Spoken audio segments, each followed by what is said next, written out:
TIFU by explaining what a parable was to my boss. So I live in the South or the USA. Right smack dab in the middle of the Bible Belt. But I myself never really bought into the whole Christian beliefs. That being said, I was raised up with knowledge on the Bible and have actually read the whole thing in its entirety. I'm now an adult, got a job at a factory and all that. Well, most of my coworkers and especially my boss are very Christian. So today in the break somehow my friends and I were talking about the Bible. Someone said that I didn't have the right to talk 'cause I didn't even believe in it.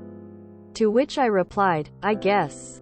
But I probably know more about it than you even if I don't believe it. And so he started kinda quizzing me about different things in the Bible.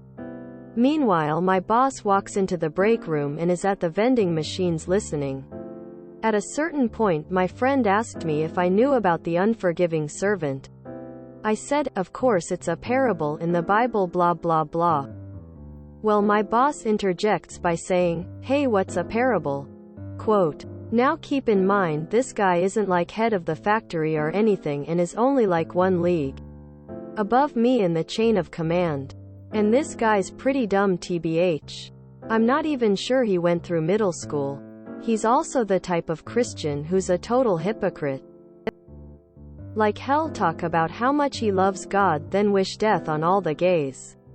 Total garbo. Anyway, so I explained to him that a parable was a story in the Bible that's made up to try well before I could even finish. He explodes on me saying that no part of the Bible is made up. None. So I try to calm him down and I say, no, I'm not saying that. I'm saying that this part was literally made up by Jesus to try and teach a lesson of something. And of course he blows up again. It's all real, none of it's fake. Just 'cause you don't believe, don't go shitting on my Bible. I love God, it's all real. Sure. All I'm saying is that these specific parts are intentionally made up to teach a lesson. They didn't literally happen. It all fucking happened. I know in my heart that it's all real.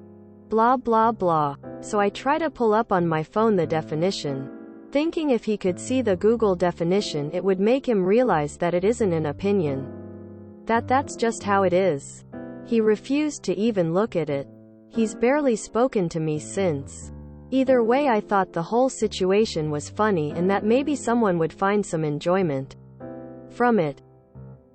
TLDR tried to teach my uneducated bigot boss a definition and got put on the shit list for doing it. Just wait till he learns what an allegory is. You have my deepest respect for not bursting into uncontrollable laughter. That's an interesting question that I've never thought about. Saying for the sake of an argument that Jesus was a real person who really did sit people down one day and tell them a story about, e.g. a Good Samaritan. Was he supposed to be telling a story about a real incident? Or did he make up the story on the spot to illustrate the point? I bet there's church sects who've had serious arguments about that. It was the made-up wording that got him. After his first objection, I might have reworded my point to say a parable is a story, designed, or, told in a way, to illustrate a moral principle. Because whether the underlying story is actually made up or actually true is irrelevant to the point it makes. But, man, that guy's faith seems pretty fragile. I had a similar experience discussing the vomit comet with family in the pre-internet days. The vomit comet provides brief near-weightless environments for training astronauts, conducting research and making gravity-free movie shots. https en.wikipedia.org/wiki/reduced-gravity aircraft. Passengers enter an aircraft with padded walls that climbs to a very high altitude and then nosedives, giving the sensation of weightlessness for a few minutes. My family argued that the plane achieved weightlessness by reaching such a high altitude that they were outside Earth's gravitational pull. I maintained that what they were describing is space travel, and not something that can be achieved with an airplane. Then went on to explain it's actually like the sensation of weightlessness that occurs on a roller coaster, but with an airplane. They didn't get. No amount of drawing parabolas or reminiscing on roller coasters could get their light bulbs to light. Some people do not have the mental acuity to comprehend some truths. What is even more frustrating is that they are often adamant in their incorrect understanding, and see the discussion as an argument to be won. What is worse is when the foolish zealot has power over you. I recall times when I realize I'm the dumbest person in the room, and am humbled. I believe it is wisdom to have enough self-awareness to recognize your personal limitations. Christian here. The definition for a parable I grew up hearing was that it is an earthly story with a heavenly meaning. It is indeed Jesus telling a story to illustrate a specific idea. Your supervisor is crazy because your definition was spot on.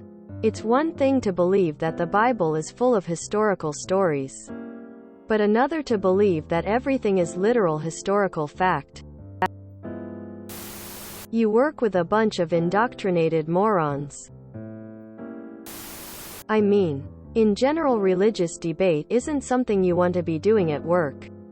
And as a point of politeness, you don't really need to be going around saying you know more about someone's religion than they do. True or not? Wow, that's an interesting fellow. It is common knowledge in the Bible that the parables were made up by Jesus, but this guy just didn't get it. Hopefully this doesn't affect your job too hard, buddy, lol. Just tell him you got mixed up with paradiddles and you are sorry. He won't know what that means either, but will hear the sorry. Haha, you can't logic your way out of something logic didn't get you into. Yeah, don't talk about religion at work. I dated this guy for a bit. I called him Steve the Christian. He would say, if one thing is true in the Bible, it's all true. He was fascinated with me because I was so nice and an atheist all the same time. So, my wife's cousin is a professor of lake ecology and Reform Jewish. He told me this story of how one day he needed to grab something from his office late and walked in on the cleaner dusting. Not wanting to disturb her work, he sat down and noticed in passing she had a Bible on her cart. That is a really well-thumbed copy. May I look at it? He's an inquisitive soul. Sort of goes with the job. Si ciertamente. He looks at it, turns it over carefully, thumbs through, and then opens to the title page. She finishes dusting and, noticing him looking intently at the title page, asks, "Is there something you wanted to find?" Quote, "Not really, I was just looking to see which translation they use for this edition." Translation? Well, he tells me, you just know when you've said something wrong. That may or may not have need a parable. As Ricky Gervais said, as an atheist I disbelieve in 2,700 different gods. And as a Christian they disbelieve in 2,699 gods. Apart from one, so that makes us real close in our beliefs. You didn't fuck up, your boss did. Fuck that guy. I'm just trying to help you out here. You should really consider looking for a new job if you have some convenient connections or opportunities. Don't break your back looking, and it won't be urgent. However, I've been around long enough to know that every boss has to have their shit list. It isn't even evil. They just know that at any time the execs could call firing time. They need to have thought out things well before to have the right decision. He won't fire you on religious grounds. You won't be able to claim discrimination. The justification will be called a layoff or downsize, and they just have to make difficult decisions due to the realities of the business. They have to reduce some staff. This scenario could take years. But as long as you have that specific boss, you are absolutely the top of that list. I once got in a heated argument with a coworker. She insisted that humans could not be mammals because God put man above animals. She was unable to reconcile our difference of opinion and would no longer work with me. It was then that I learned not to argue with these people anymore. We're not even working with the same definitions of common words. They will misunderstand and blame your lack of faith every time.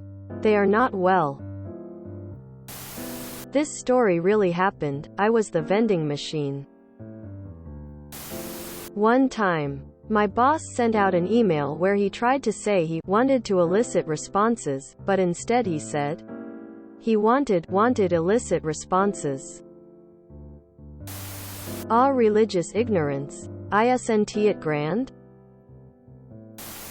If you enjoyed this video, please check out our playlists full of similar content. Epic Ericast is like doom scrolling for your ears. Please like, share, and subscribe.